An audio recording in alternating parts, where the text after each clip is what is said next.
जब हम assets and liabilities की दोबारा से वैल्यू निकालते हैं, तो जैसे मान लो पहले एसेट की वैल्यू थी 5 लाख, है ना। पहले मान लेते हैं कि एक बिल्डिंग थी, ये हटाओ, मान लो पहले एक ज़मीन थी जिसकी वैल्यू थी मान लो 10 लाख, है ना। ये ओल्ड वैल्यू है, कौन सी वैल्यू। Old value. अब इसी ज़मीन की वैल्यू मान लो 18 लाख हो गई, ये न्यू वैल्यू है।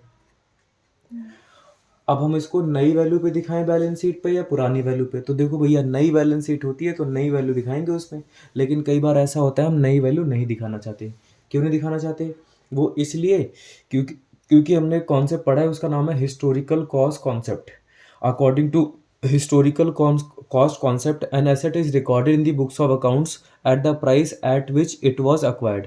एक एसेट को बुक्स ऑफ अकाउंट्स में उस वैल्यू पे रिकॉर्ड करते हैं जिस वैल्यू पे हमने उसको लिया होता है, परचेज किया होता है। तो परचेज किया था 10 लाख पे, तो 10 लाख पे दिखाएंगे। Revaluation of assets and reassessment of liabilities में या तो न्यू वैल्यूज दिखाएंगे, वो ऐसे लिख देता हूँ, when new values are to be shown, है ना। या फिर when old values are to be shown. या तो नई वैल्यू दिखाएंगे या फिर ओल्ड वैल्यू दिखाएंगे। अब अगर नई वैल्यू दिखाएंगे तब तो अच्छी बात है, अगर ओल्ड वैल्यू दिखाएंगे ना तो इसमें अलग अलग तरीके से लिख के आएगा। कई बार वो डायरेक्टली बोलेगा नहीं कि ओल्ड वैल्यूज दिखानी है, कई बार वो लिखेगा कि वैल्यू ऑफ एसेट्स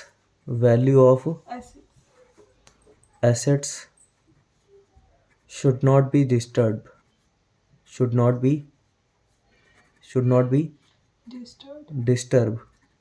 अच्छा। मतलब जो वैल्यू ऑफ एसेट्स है उसको डिस्टर्ब नहीं करना, मतलब ना तो उसको बढ़ाना है नहीं उसको कम करना है, इसका मतलब ओल्ड वैल्यू दिखाना है। कई बार वो बोलेगा value of assets should not be change, value of assets should not be change, है ना, चेंज नहीं करना है। कई बार वो बोलेगा ओल्ड वैल्यूज, क्या बोलेगा, old values will continue, continue. ऐसे ऐसे वो बातें कई बार आपको बोलेगा, ठीक है। और न्यू वैल्यूज में तो तुम्हें पता ही है नई वैल्यू दिखानी है। अगर हमें नई वैल्यू दिखानी होती है, कौन सी वैल्यू, न्यू वैल्यू, तो हम बनाते हैं रीवैल्यूएशन अकाउंट। जब हमें बुक्स ऑफ अकाउंट्स में बैलेंस शीट में नई वैल्यू दिखानी होती है तो क्या बनाते हैं, रीवैल्यूएशन अकाउंट। और जब हमें बुक्स ऑफ अकाउंट्स में ओल्ड वैल्यू कंटिन्यू करनी होती है, कौन सी वैल्यू, तो ऐसे केस में हम रीवैल्यूएशन अकाउंट नहीं स्टेटमेंट बनाते हैं।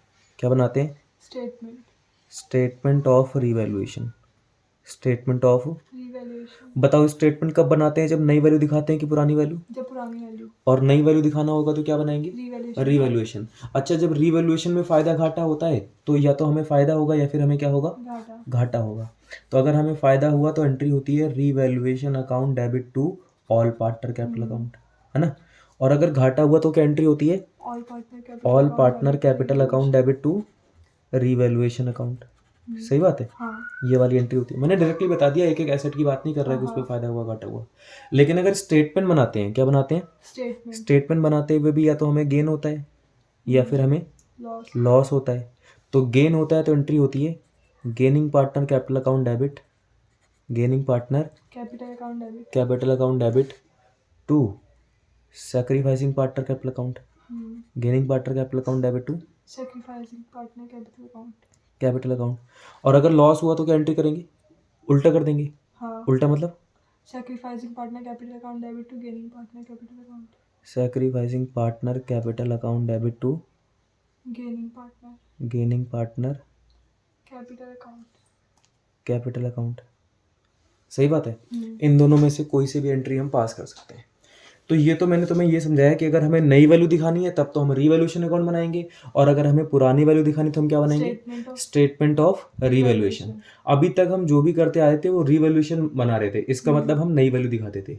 और अगर हमें बोल दिया जाए कि स्टेटमेंट बनाओ तो फिर हमें क्या दिखानी है, पुरानी वैल्यू। अच्छा, स्टेटमेंट में पुरानी वैल्यू दिखानी है, उसमें एंट्री होती है गेनिंग पार्टनर टू सैक्रिफाइसिंग या फिर sacrificing partner capital account debit to gaining partner. एक बार और ध्यान रखना है, इसमें आपको बोलेगा कि record journal entries for revaluation of assets and reassessment of liabilities, और इस केस में बोलेगा पास नेसेसरी एडजस्टमेंट एंट्री। क्या बोलेगा, पास नेसेसरी एडजस्टमेंट एंट्री, मतलब कभी कभी ऐसे बोल देगा, जब भी क्वेश्चन वाला एडजस्टमेंट एंट्री के बारे में पूछे, किसके बारे में, एडजस्टमेंट एंट्री, एंट्री बोल रहा हूँ एंट्रीज बोल रहा हूँ, एंट्री, जब एंट्री बोले इसका मतलब ओल्ड वैल्यू दिखानी है, क्या दिखानी है, ओल्ड वैल्यू, ओल्ड वैल्यूज दिखानी है। तो जैसे अगर तुम्हें ना ये बात समझ में, तो यहाँ पर देखो, ये चैप्टर है वो वाला क्या बोलते हैं, रिटायरमेंट का।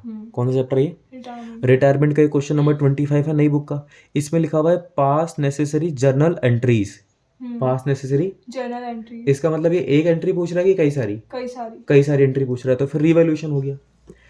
इसमें देखो क्वेश्चन नंबर 26 लिखा हुआ है पास एंड एडजस्टमेंट एंट्री पूछ रहा है कि एंट्रीज पूछ रहा है, एंट्री, एंट्री, इसका मतलब ये ओल्ड वैल्यू या वो या नई value, old value, old value की बात कर रहे हैं, क्योंकि इसमें एडजस्टमेंट एंट्री पूछी है, तो ओल्ड वैल्यू में बस एक ही एंट्री होगी, या तो गेन की या तो लॉस की, या तो गेन की या फिर लॉस की। अच्छा, गेन की एंट्री कैसे होती है, लॉस की एंट्री कैसे होती है, इसको आप नोट कर लो, फिर मैं आपको आगे बताता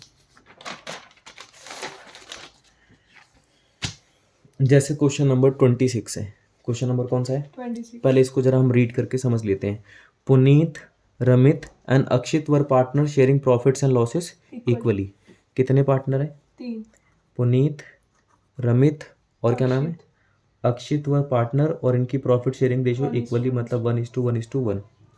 लिखा हुआ है अक्षित रिटायर्ड ऑन 1 अप्रैल 2022। ये जो लास्ट वाला पार्टनर है ये रिटायर्ड हो गया, और कब रिटायर हुआ, 1 अप्रैल 2022 को ये रिटायर हो गया। अच्छी बात है। फिर लिखा हुआ है Puneet and Ramit decided to continue the business and share profits in the ratio of 3:2। इनकी जो न्यू रेशियो है वो क्या हो गई, 3:2 की न्यू रेशियो हो गई। अच्छी बात है। न्यू रेशियो के बाद क्या बताया गया, they also decided to give effect to the change in the values of assets and liabilities without changing their book values, है ना। इन्होंने डिसाइड किया है कि ये एसेट्स एंड लायबिलिटीज की वैल्यू क्या करेंगे, they also decided to give effect to the change in the values of assets and liabilities without changing their book value। मतलब बुक वैल्यू को चेंज नहीं करेंगे, बुक वैल्यू का मतलब ओल्ड वैल्यू का मतलब चेंज नहीं करेंगे, ओल्ड वैल्यू को चेंज नहीं करना है, मतलब ओल्ड वैल्यू को ही कंटिन्यू करना है। तो यहाँ पर रिवैल्यूएशन बनेगा या statement of revaluation. The book values and their revised values were as follows. ये बुक वैल्यू है, ये रिवाइज्ड वैल्यू है। बुक वैल्यू का मतलब ओल्ड वैल्यू और रिवाइज्ड वैल्यू का मतलब न्यू वैल्यू। तो पहले जमीन की वैल्यू कितनी थी, 5,50,000, अब कितनी हो गई, 8,50,000, बढ़ गई है कम हो गई, बढ़ गई, फायदा हो गया। बिल्डिंग की वैल्यू 2,50,000, अब 2,10,000, कम हो गई, घाटा हो गया। कंप्यूटर की वैल्यू 1,00,000 से 70,000 हो गई, 30,000 कम हो गई, घाटा हो गया। कंप्यूटर सॉफ्टवेयर पहले 5,00,000 का था, अब 4,00,000 का हो गया, 1,00,000 कम हो गया तो लॉस हो गया। सिंडिकेटर 70 से 60 हो गए, क्रेडिटर कम होना फायदा हो गया। वर्कमैन कंपनसेशन क्लेम पहले कुछ था ही नहीं, अब क्लेम आ गया 5,000 का, ये भी घाटा हो गया। एडजस्टमेंट एंट्री पास करनी है, तो पहले तो स्टेटमेंट बनाना सीखते हैं। क्या सीखते हैं, स्टेटमेंट बनानी आती है नहीं। ये यहाँ पे लिख देंगे स्टेटमेंट फॉर रिवैल्यूएशन।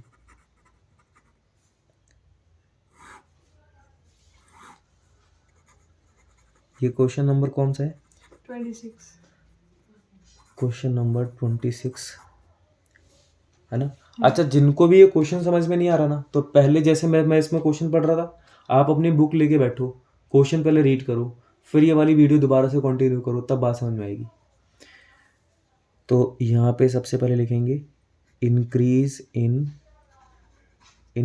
इन जमीन, है ना, इंक्रीज इन लैंड। कितना बढ़ गई, 3,00,000, 5.5 लाख से 8.5 हो गई, तो कुल मिला के 3,00,000 की वैल्यू बढ़ गई। फायदा हो गया, घाटा हुआ।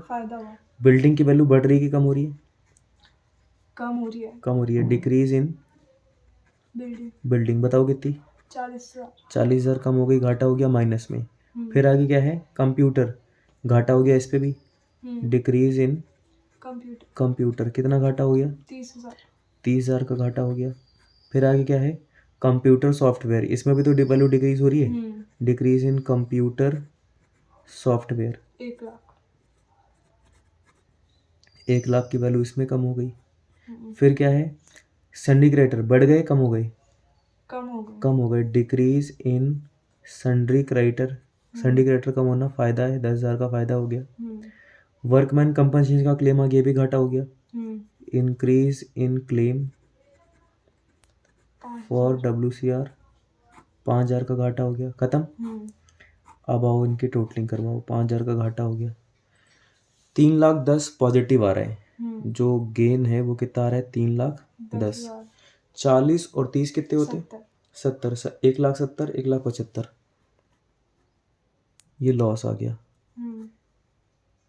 5,000, 11 ये सॉरी 10 में से 7 गए तो 3, 2 में से 1 गया 1, 1,35,000 का गेन आ गया। 1,35,000 का क्या आ गया, गेन। तो यहाँ पे क्या लिखेंगे, gain on revaluation, gain on revaluation, revaluation 1,35,000। पर इसकी एंट्री क्या होगी, revaluation account debit to all partner या gaining partner capital gaining account, partner to sacrificing partner. Gaining partner capital account debit to sacrificing partner. तो मुझे पहले पता लगाना पड़ेगा कि पहले पुनीत, रमित और अक्षित 3 पार्टनर थे, इनकी रेशो 1:1 थी, इनकी न्यू रेशो 3:2 है। ओल्ड रेशो का सम आ रहा है 3, न्यू रेशो का सम आ रहा है 5। इन दोनों को पहले बराबर करेंगे, इसको 5 से इसको 3 से इंटू करेंगे तो दोनों 15 बन जाएंगे। ओल्ड रेशो 5 5 5 है ना, ये ओल्ड रेशो है। न्यू रेशो 3 से इंटू करो, 3 तक का 9 और 3 दूनी 6 और ये 0। पहले जिसको 5 मिलते हो हम 9 मिले तो 4 का फायदा हो गया, 5 की जगह 6 मिला, 1 का फायदा हो गया। गेनिंग पार्टनर कौन है, पुनीत और रमित है ना। Gaining partner capital account debit मतलब पुनीत को डेबिट कर देंगे और रमित को डेबिट कर देंगे। To sacrificing partner, sacrificing partner Akshit है, टू अक्षित कैपिटल अकाउंट। अब अमाउंट कैसे भरे, है ना, तो अक्षित का शेयर निकाल लो, किसका, अक्षित का शेयर 1,35,000 इंटू में 1/3 कितना आ जाएगा, 3 चौके 12, 3 पंचे 15, 45,000 आ गया। अक्षित के सामने 45 लिख दो और इसको 4:1 गेनिंग रेशो में डिवाइड कर दो, तो डिवाइड करोगे तो 36,000 और 9,000, 36,000 और 9,000। समझ गए कैसे करना है। हाँ। ये कौन सा क्वेश्चन हो गया, क्वेश्चन नंबर 26। क्वेश्चन नंबर 26 वो वाला क्वेश्चन है जब हम रिवैल्यूएशन अकाउंट नहीं बनाते हैं, एडजस्टमेंट एंट्री पास करते हैं। क्या पास करते हैं, एडजस्टमेंट एंट्री पास करते हैं। जैसे ये वाला क्वेश्चन था ना, क्वेश्चन नंबर 26 रिटायरमेंट का, एक ऐसा ही क्वेश्चन है chapter number 4 change in profit sharing ratio में, क्वेश्चन नंबर 23 है ना। इसमें भी नीचे देखो क्या लिखा हुआ, पास पास एंड एडजस्टमेंट एंट्री। एंट्री बोल रहा है कि एंट्रीज बोल रहा है, मतलब एक ही एंट्री में सारा काम निपटा देना है, गेन हुआ तो गेन, लॉस हुआ तो लॉस। लेकिन रिवैल्यूएशन में बहुत सारी एंट्री होती है, एक नहीं होती है।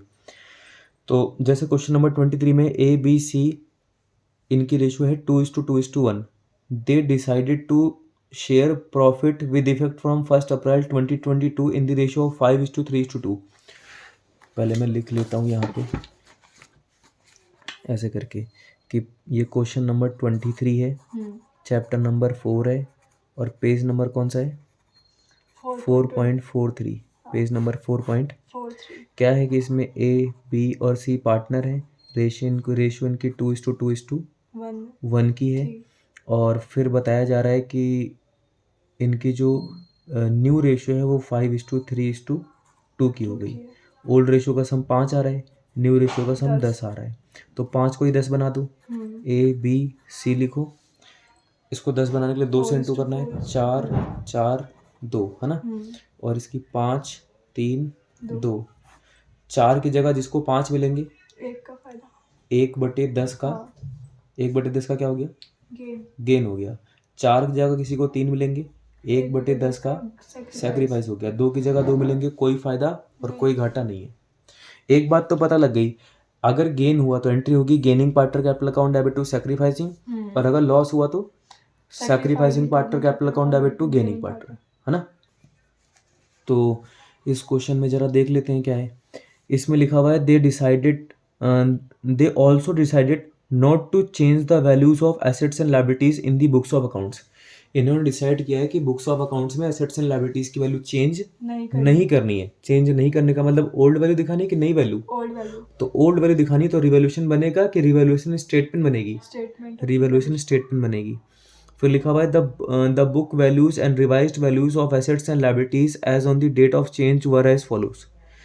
मतलब बुक वैल्यू दे रखी है और रिवाइज वैल्यू का मतलब नई वैल्यू, ओल्ड वैल्यू और नई वैल्यू। मशीन पहले कितने की थी 2,50,000 की और अब कितने की हो गई? 3 लाख। मेरे हिसाब से 50,000 रुपए की वैल्यू बढ़ गई तो फायदा हो गया।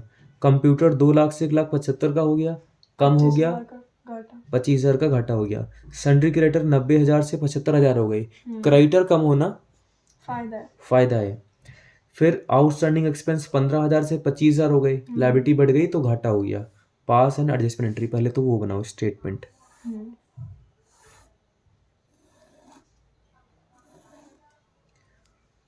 स्टेटमेंट फॉर रिवैल्यूएशन, है ना? अगर एक नंबर में आया तो ये भी बना के दिखाना पड़ेगा फिर? एक नंबर में थोड़ी ना आएगा। अगर एक नंबर में आएगा तो फिर उसको बस ऐसे रफली कहीं पे कैलकुलेट कर लेना, ऐसे प्रॉपर बना के मत दिखाना फिर। ठीक है। वैसे 3 नंबर में आएगा अगर आएगा कोई, ठीक है।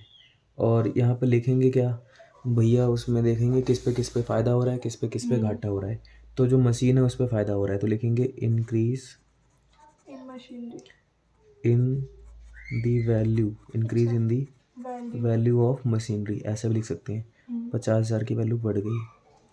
फिर कंप्यूटर बढ़ रहे हैं कि कम हो रहे हैं? कम हो रहा है। कम हो रहा है तो लिखेंगे decrease in the value of computer. Value of computer.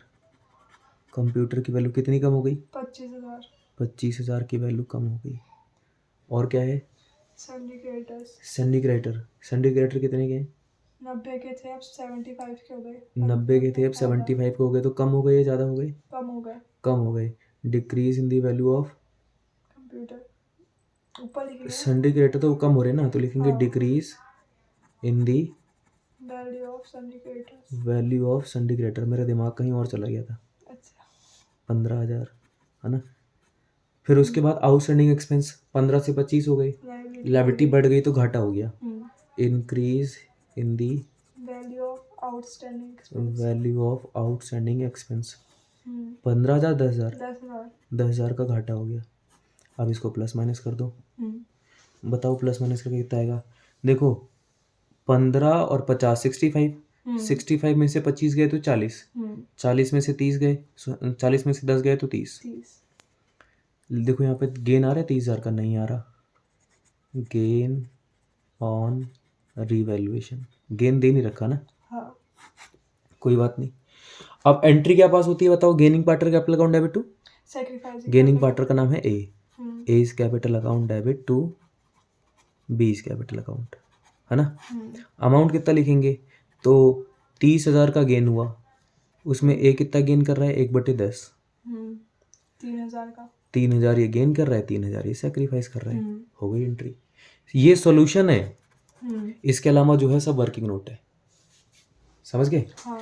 तो ये मैंने आपको क्या समझा दिया? मैंने ये बता दिया कि अगर हमें नई वैल्यूज ना दिखानी हो या फिर एडजस्टमेंट एंट्री पास करनी हो या फिर ओल्ड वैल्यूज दिखानी हो तो क्या करना है। ठीक है, डन।